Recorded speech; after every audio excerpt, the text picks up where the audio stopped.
Gravando no exato momento em que Bragantino e Atlético Mineiro vão terminando a partida em Bragança Paulista, 9 minutos de acréscimo, por enquanto 2-1 para o Atlético Mineiro.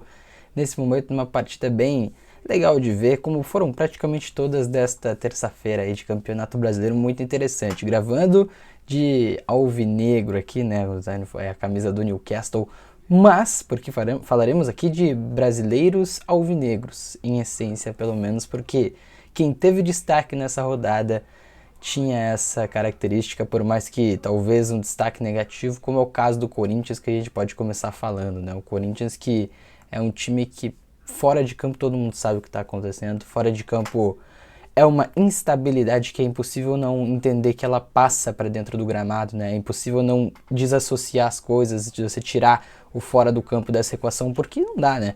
Os jogadores são afetados com tudo isso, a comissão técnica é afetada com tudo isso, o clima do torcedor é afetado também com tudo isso. E aí talvez como uma certa metáfora dê pra gente entender também essa partida contra o Atlético Goianiense como um time que fecha o maior patrocínio da sua história, o maior patrocínio da história do futebol brasileiro, começa muito bem, começa fazendo um 2-0 e nesse caso perde o patrocínio e aí perderia o jogo como mereceu perder para o Atlético Goianiense na partida de hoje. Isso porque faz 2-0 jogando bem, né? Consegue fazer os gols com o Yuri Alberto muito bem, o atacante inclusive do Corinthians. Entre os dois gols, uma expulsão infantil do Gustavo Henrique que prejudica e condiciona toda a partida, mas mesmo assim o Corinthians não deveria ter sofrido tanto quanto sofreu. E esse sofrimento tem muita relação com o Yuri Alberto, né? Ele estava muito bem na partida, não só pelos dois gols, não só por ter matado as duas chances que ele conseguiu, mas também por ter segurado a bola em vários momentos, feito o time avançar, conseguido sustentar essa jogada para fazer o Corinthians transicionar. E quando ele sai e o Antônio Oliveira mantém o Rodrigo Garro em campo, e o Rodrigo Garro, muito bom jogador, né? Jogador de futebol realmente impressionante, o Rodrigo Garro, não tanto na partida de hoje, mas o lance do segundo gol passa muito por ele, né? Porque a bola quica uma vez, depois ela vai quicar novamente, ele pega de baixo pronto para fazer um cruzamento perfeito para o Yuri Alberto que chegava de trás. Então ele tem muito papel, ele tem muita atuação no que seria um bom resultado para o Corinthians, mas ele deveria ter saído, né? Parecia cansado e o Yuri Alberto ficaria em campo para tentar também essa transição, tentar também segurar essa bola. Não foi a escolha do Antônio Oliveira e acho que ele perde o jogo aí. Acho que ele traz muito o Atlético Goianiense para frente, traz o Dragão pro ataque e aí o Dragão cria uma, cria duas, tem o gol contra bizonho do Kaká, que olha, pelo amor de Deus, né, cara, é impressionante, parece assim, cara, é difícil de falar isso nesse mundo que vivemos escândalos com apostas esportivas, né? Parece que foi de propósito, cara, que ele cabeceia assim, de um jeito bizarro para trás e faz o gol contra, complicadíssimo, e depois o erro do Hugo aos 45 do segundo tempo, que ele vai tirar um escanteio, né, ele vai chegar para tirar a bola da linha de fundo, e aí ele faz o pênalti muito bem marcado pela arbitragem. Então o Corinthians, que pra gente fazer uma metáfora, estava muito bem, acaba sofrendo esse empate, no caso fora de campo, no caso da Vai de Bet, sofre a derrota, né? No caso dentro do campo não chegou a ter a derrota, por mais que tenha merecido. O Atlético Goianiense conseguiu criar, o Atlético Goianiense conseguiu envolver o Corinthians em muitas jogadas, o Wagner Love perde uma chance debaixo do gol, mas o Corinthians vence a partida. Então, interessante, mas o Corinthians vence a partida não. O Corinthians empata a partida porque tem o gol de empate no segundo tempo, no finalzinho ali. Então, mesmo tendo mais chances, mesmo criando mais chances, mesmo merecendo a vitória, o empate ainda foi o resultado lá no Antônio Ascioli, em Goiânia. E agora um ponto importante. O Corinthians tem alguns pontos decisivos e até históricos desse campeonato brasileiro. Tem o segundo pior ataque da competição, atrás do Grêmio. Tinha o pior ataque, um dos piores ataques da história do Campeonato Brasileiro no começo. Agora não tem o pior ataque. O Grêmio tem apenas 4 gols marcados, é o último no quesito. O Corinthians é o penúltimo com 5 gols marcados. O Corinthians é o segundo time mais grande de chances perdidas, né? Não quer dizer que não cria, né? Então é interessante fazer esse balanço. É o segundo pior ataque, mas é também o segundo time em grandes chances perdidas. Perde muito gol esse time do Corinthians. E aí é um ponto muito importante também. E esse início do Corinthians, né, são 6 pontos apenas somados e 8 jogos disputados, é o segundo pior da história do clube, atrás apenas de 2012. 2012 em que o time foi campeão brasileiro, né? Então talvez o torcedor possa se apegar a esse fato. Naquela ocasião, apenas 5 pontos somados em 8 rodadas para o time do Corinthians.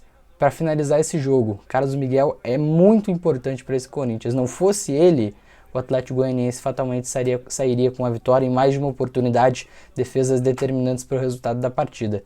Vai sair, né? Vamos ver como que o Corinthians vai resolver.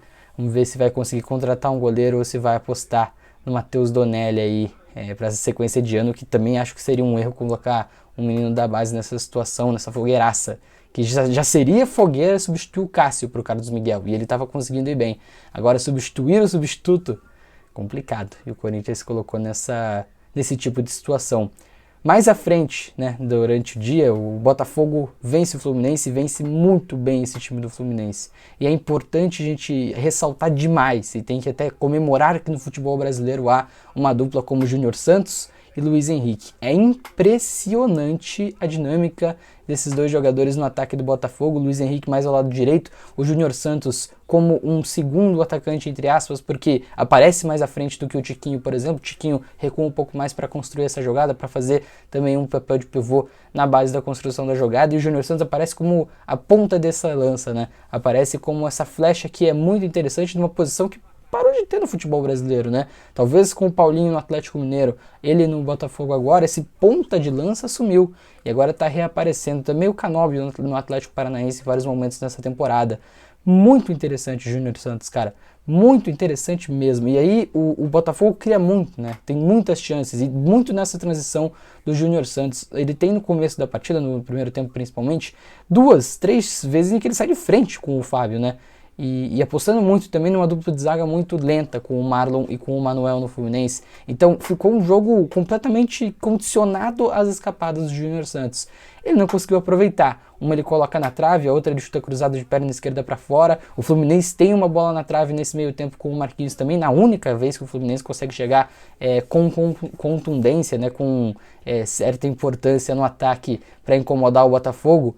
Então o Botafogo foi dominante, o Botafogo conseguiu amarrar o Fluminense, conseguiu criar muitas chances de gol. O Fábio vai muito bem, e aí o Botafogo com essa pressão muito forte do lado esquerdo do ataque principalmente, né, para inibir essa saída e a aglomeração de jogadores de um lado só que o Fernando Diniz gosta tanto. Consegue também o Botafogo aglomerar e colocar o Fluminense para trás, colocar o Fluminense nas cordas. Em mais de uma oportunidade consegue roubar essa bola e em uma oportunidade o Ganso perde a bola, o toque vai para o meio, o Júnior Santos bate e o Fábio faz defesa. Grande defesa. O Luiz Henrique tem uma batida de fora da área também de perna esquerda que obriga o Fábio a fazer grande defesa também. E mesmo assim, mesmo com o Botafogo criando tantas chances assim, o gol sai na bola parada. Mas é bom a gente frisar, sai numa bola parada num lance de transição. A transição ofensiva do Botafogo foi importantíssima e venceu o jogo para o Botafogo. Então é importante demais isso, é importante demais a gente ressaltar esse fato de que esse ponto venceu a partida. Não foi um gol de bola parada, né? O gol foi de bola parada, claro, o gol do Bastos inclusive subiu muito bem para fazer o gol. Mas a criação do escanteio foi na tônica de toda a partida. E é importante a gente colocar isso porque mostra padrão de jogo. Esse Botafogo do Arthur Jorge é algo que merece uma atenção a mais, merece ser objeto de estudo nesse momento, porque é um dos times que mais tem conseguido jogar bola no Campeonato Brasileiro, no futebol brasileiro nesse momento da temporada. Impressionante. Coloca medo em muita gente e é líder do Campeonato Brasileiro, né? Pelo segundo ano seguido, na 8ª rodada, o Botafogo é líder do Campeonato Brasileiro, claro que dorme na liderança, mas pode não terminar ocupando a primeira colocação a rodada. Mesmo assim, um fato importante para um time que estava na Série B recentemente, para um time que estava se estruturando como SAF recentemente, ter 2 campeonatos brasileiros com um início de liderança é um ponto importantíssimo e que mostra a competência do trabalho que tem sido feito no time do Botafogo. Bem legal, bem importante também. O Botafogo tem o melhor ataque, o Botafogo tem a melhor defesa, o Botafogo é o time que mais cria chances claras de gol, e o Botafogo, e aí para deixar um último ponto, é o time que mais faz faltas e é o time que mais tem cartões amarelos nesse campeonato brasileiro. Claro que não dá pra gente tirar só disso o que eu vou falar agora, mas da minha visão indica muito que é um time que tem uma pressão pós-perda muito forte, e um time que inibe qualquer tentativa de transição, né? Porque é um time que consegue se moldar dessa forma, consegue recuperar a bola rápido e quando não recupera a bola mata a jogada. Claro que isso pode ser prejudicial em alguns momentos da partida, mas ter a disciplina para primeiro se organizar e depois conseguir inibir as jogadas de contra-ataque do time adversário são importantes demais. Pontos muito interessantes de um Botafogo que chega para brigar por coisas sérias na temporada de 2024. Acabou o jogo aqui do Botafogo, do Bragantino e do Atlético Mineiro, na verdade, e esse jogo me interessou demais porque foi um jogo divertido de ver, né? Talvez nem com tantas chances claras de gol assim, mas um jogo divertido porque o Atlético Mineiro não estava, né, com um elenco completamente titular na partida. Tinha muita gente de fora, o Hulk, por exemplo, estava fora, o Eduardo Vargas com a seleção chilena, tantos outros jogadores que estavam fora. Eu posso até pegar aqui, o Alan Franco está suspenso, Hulk e Eduardo Vargas, além do Otávio e do Guilherme Arana, estavam fora dessa partida.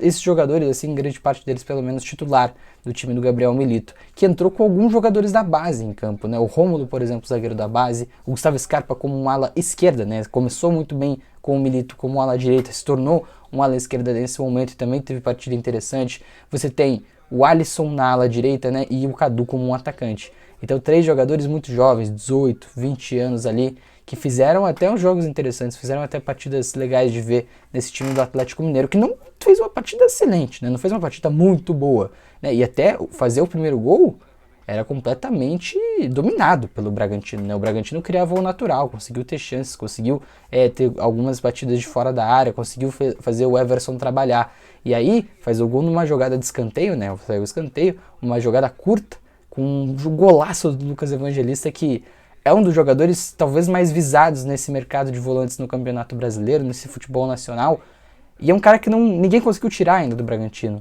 mesmo sendo um jogador que chama muita atenção. É muito interessante, é muito bom de ver jogar o Lucas Evangelista, foi líder em desarmes na temporada passada no Campeonato Brasileiro, esteve entre os líderes de passes decisivos no Campeonato Brasileiro também, salvo engano, na temporada passada. É um jogador muito bom, faz um golaço.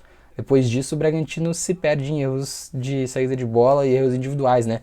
Tanto com o Matheus Fernandes. E aí, pelo amor de Deus, um erro crasso do Matheus Fernandes na saída de bola. O Cleiton também tem sua parcela de culpa. E o Zarate faz o primeiro gol. Depois, uma bolaça do Igor Gomes.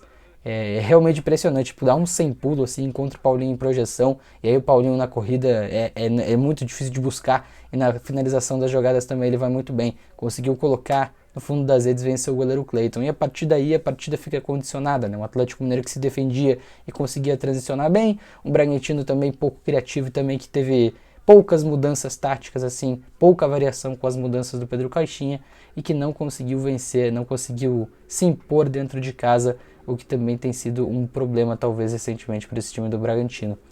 Tinha que ter vencido o jogo, porque vencendo a partida estava sendo até vice-líder do Campeonato Brasileiro.